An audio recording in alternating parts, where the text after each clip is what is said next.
ऐसा है, जहाँ तक कल भी मैंने कहा था, आतंकवाद को जड़ से ख़त्म करने के लिए और पाकिस्तान समर्थित आतंकवाद जो कई दशकों से हमको टारगेट किए हुए हैं, चाहे वो कश्मीर हो चाहे पंजाब हो, ये पूरी दुनिया जानते हैं और पूरा देश आतंकवाद से तंग आ चुका है। हम चाहते समाप्त हो, और जो ताकतें पाकिस्तान के सरजमीन पे आतंकवाद को पनपाने का काम करती हैं, उनका सफाया होना बहुत ज़रूरी है।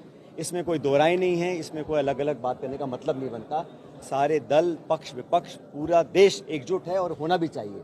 और हमारी सेना का जो प्रदर्शन रहा है ऑपरेशन सिंदूर में, जिस पराक्रम का परिचय उन्होंने दिया है, जिस मुस्तैदी से न सिर्फ भारत की रक्षा करी है लेकिन उन ठिकानों को ध्वस्त किया है जो आतंकवाद के नर्सरी थी, तो मैं समझता हूँ हमारी सेना को सलाम हमें करना चाहिए। और मैं तो कहता हूँ ना सिर्फ सैनिकों को, लेकिन उन सैनिकों के परिवारों को जिन्होंने अपने लोगों को हमारी रक्षा के लिए सरहद पर भेजा है, उन लोगों को मैं साधुवाद देता हूँ, उन परिजनों को। और पूरा देश गर्वान्वित महसूस करता है जब भारत की सेना देश की रक्षा के लिए सब कुछ कुर्बान करने के लिए तत्पर रहती है। और मुझे लगता है कि पूरी दुनिया में सबसे प्रोफेशनल आर्मी अगर कोई है तो भारत की है। लेकिन जिस प्रकार से युद्ध विराम किया गया, उसकी घोषणा एक तीसरे मुल्क के राष्ट्रपति करते हैं, ये अप्रत्याशित है। आज तक कभी ऐसा हुआ नहीं है। और क्योंकि पाकिस्तान ने सीज फायर की घोषणा की चंद घंटों बाद उसका वायलेशन किया, कश्मीर बॉर्डर पर लगातार मोटर बॉम्ब्स और फायरिंग करी, कई निहत्थे लोगों की, निर्दोष लोगों की जानें गई हैं।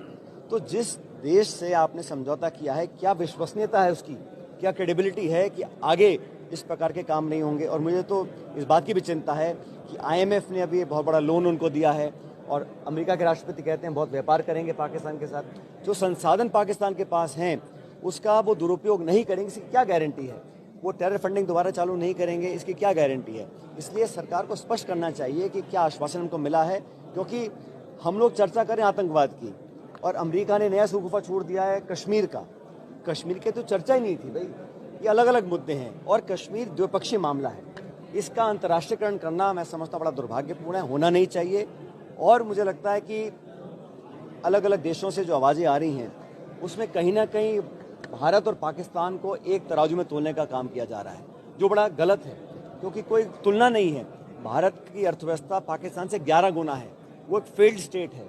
इमरान खान को जेल में डाला हुआ है, इलेक्टेड MPs को जेल में बंद किया हुआ है, ISI और पाकिस्तान आर्मी देश को चलाती है, और वहाँ की जो सरकार है वो एक बड़ी कमज़ोर सरकार है। इसलिए उनकी विश्वसनीयता पर मुझे सवाल है। इसलिए सरकार को स्पष्ट करना चाहिए कि किन मापदंडों को देखकर, किन आश्वासनों को लेकर हम लोगों ने सीज फायर किया है।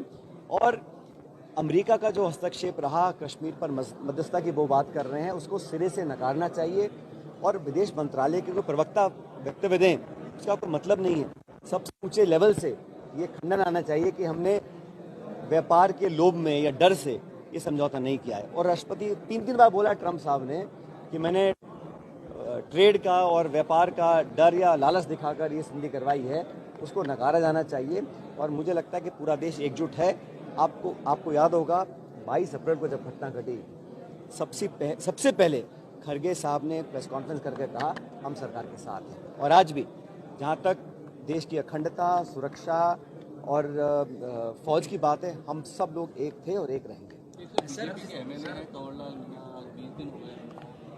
ये बड़ा दुर्भाग्यपूर्ण है। आप सबको याद है राहुल गांधी जी को जबरदस्ती उनकी सदस्यता रद्द करी गई थी और बिना किसी कारण करी गई थी। और इस मामले में जब सब कुछ स्पष्ट है, कोर्ट का आदेश आ चुका है, फिर जो माननीय स्पीकर महोदय हैं उस पर एक्शन क्यों नहीं ले रहे हैं। ये जो निष्पक्षता का प्रदर्शन होना चाहिए, चाहे वो बुढ़ाने जी का कार्यकाल हटाने की बात हो, कल हमारे अध्यक्ष गोविंद डोटासरा जी ने भी अपनी बात को रखा है, बिल्कुल सही कह रहे हैं कि इस प्रकार दो मापदंड नहीं हो सकते हैं। और कोर्ट का निर्णय है भाई, कोई पार्टी ने आरोप नहीं लगाया, कांग्रेस पार्टी ने। कोर्ट के निर्णय के बाद जो स्थापित मापदंड हैं उसके बावजूद भी आप इसको एक्शन नहीं ले रहे हैं, तो ये तो पक्षपातपूर्ण तरीका है। सरकार के दबाव में या पार्टी के दबाव में विधानसभा में काम हो रहा है, बिल्कुल गलत है, होना नहीं चाहिए।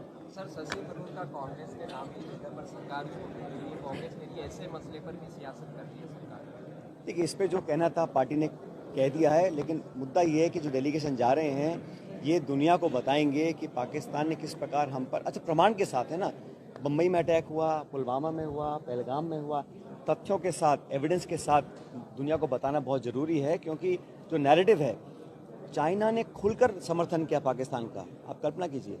और मुझे खेद है कि जितना भी अब तक हमने देखा है, अमेरिका की तरफ से स्टेटमेंट आया, बाकी लोगों ने कहा, किसी ने भी आतंकवाद शब्द का प्रयोग नहीं किया। कितना दुर्भाग्यपूर्ण है।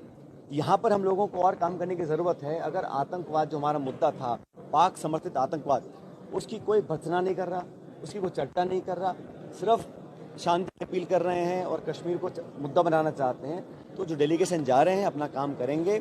और कांग्रेस पार्टी हमेशा कहा है कि जो सार्थक कदम होंगे, जो भारत के हितों की रक्षा करने के लिए कदम उठाने हैं, उसमें कांग्रेस पार्टी हमेशा। मोदी का दौरा है, बीकानेर सरहदी इलाके में आ रहे हैं, तो कांग्रेस किस तरह से लेगी? क्या अगर मोदी आते हैं तो किस तरह की डिमांड होनी चाहिए? देखिए, इसमें तो कई बार आ चुके हैं, चुनाव से पहले भी आए थे प्रधानमंत्री जी, उसके बाद भी आए हैं, बहुत सारे वादे किए थे। और इस बार तो कम जीते हैं भाजपा के सांसद, लेकिन पिछली बार सारे के सारे जीते थे। जब बजट पढ़ा जाता है तो कान तरस जाते हैं राजस्थान का नाम सुनने के लिए। वित्त मंत्री महोदय जब 3-3 घंटे भाषण देती हैं तो राजस्थान का जिक्र नहीं होता, कोई सेंट्रल फंडिंग नहीं आ रही, कोई स्पेशल पैकेज नहीं मिलता है। तो मुझे लगता है कि सिर्फ आकर भाषण देना अच्छी बात है, उनका स्वागत है, प्रधानमंत्री क्यों नहीं आएंगे, लेकिन जब आएँ तो राजस्थान के लिए कुछ बड़ी घोषणा भी करनी चाहिए। और खासकर जो राष्ट्रीय परियोजना घोषणा उन्होंने की थी बनाने के लिए, ERCP को अजमेर में की थी, मुझे याद है, तो उस पर तो अमल करना चाहिए। अब सिर्फ हस्ताक्षर कर दिए, वो MOU आज तक देखा नहीं हम लोगों ने, MOU है कैसा। लेकिन जो फंडिंग की बात है, 90% फंडिंग, वो केंद्र सरकार को करनी चाहिए। तो प्रधानमंत्री जब आए बीकानेर में तो राजस्थान के हित में कुछ सार्थक बोलकर जाएं, जिस पर अमल भी हो। सिर्फ भाषण देकर चले जाएं, मैं समझता हूँ वो ठीक नहीं होगा।